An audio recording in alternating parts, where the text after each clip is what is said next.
Good morning and welcome to 5 Minutes of Freedom. It's the 5th day of November and it is a wonderful day. I want to say thank you for joining us here at 5 Minutes of Freedom, brought to you by Archangel Outreach Ministries. You can check us out online at archangeloutreach.org, or you can check us out on Facebook at Archangel Outreach Ministries, or please, you can go to my personal Facebook page, which is Joseph Hahn. My last name is spelled H-A-H-N-E.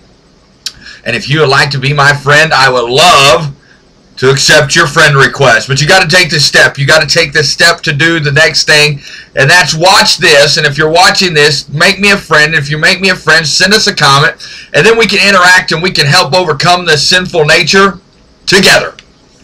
It says nothing in the Bible that we have to do it alone.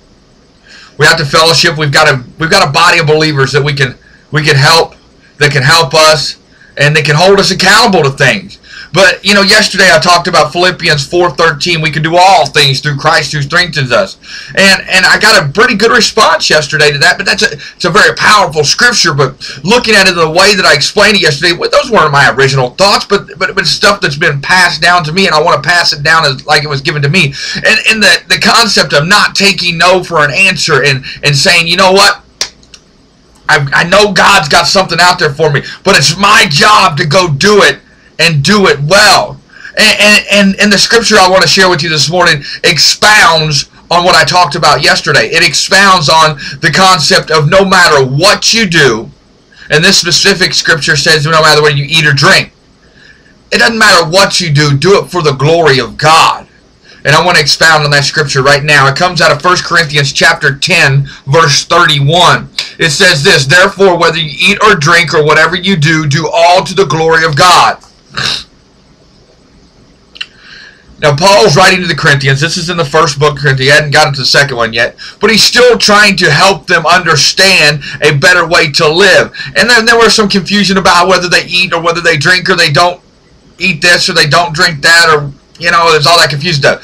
You know, we have to look and have the Bible how it applies to us today. And the eating of, you know, pork and stuff, it says later on in the Bible, it's not what goes in the body that defiles a man, but what comes out. So we don't worry as much about the eat or the drink, or, you know, but we do in some sense. We worry about how much we eat, or if we're drinking alcohol or things like that.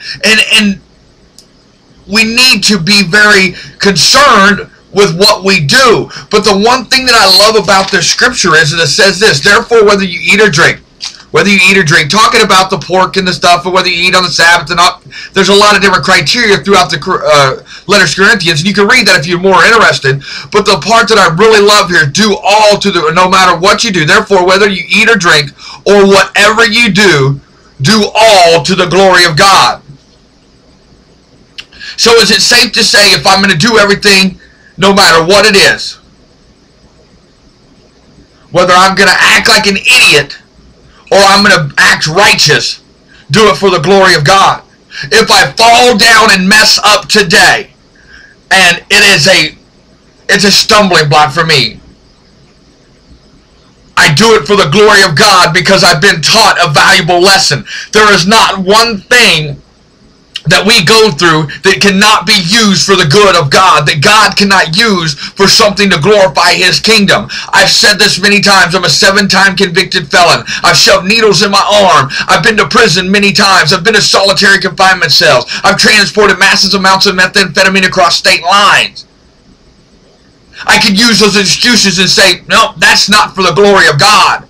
No, those things that I did were not for the glory, but how I can use them today is for the glory of God.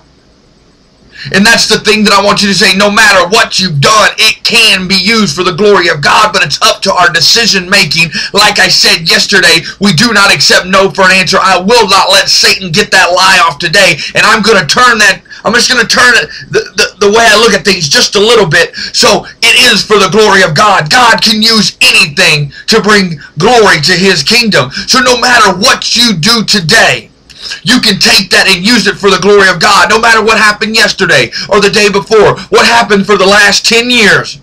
It can be used for the glory of God. Whether you ate too much, whether you drank too much, whether you shopped too much, whether you shot methamphetamines in your arm too much, whether you smoked pot too much. It does not matter what it is, because we've decided yesterday that we're not going to accept the lies that Satan is going to feed us, and we're going to use it for the glory of God. Just like it says in the scripture, Paul says, or whatever you do, do it all to the glory of God. All glory should go to God, and all glory will be brought to his kingdom if we say everything is for the glory of God. It is what it is. It's in the past. It's done, but I'm not going to do it anymore, because I'm going to use it for the glory of God today.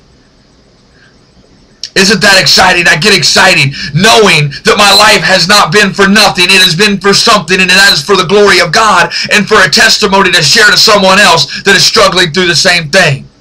So today, remember, your story is for the glory of God, and use it for his kingdom, and don't hide it away inside and be ashamed anymore. It's a lie from Satan, and don't let him get that off. This is 5 Minutes of Freedom, brought to you by Archangel Outreach Ministries. God bless you, and have a great day.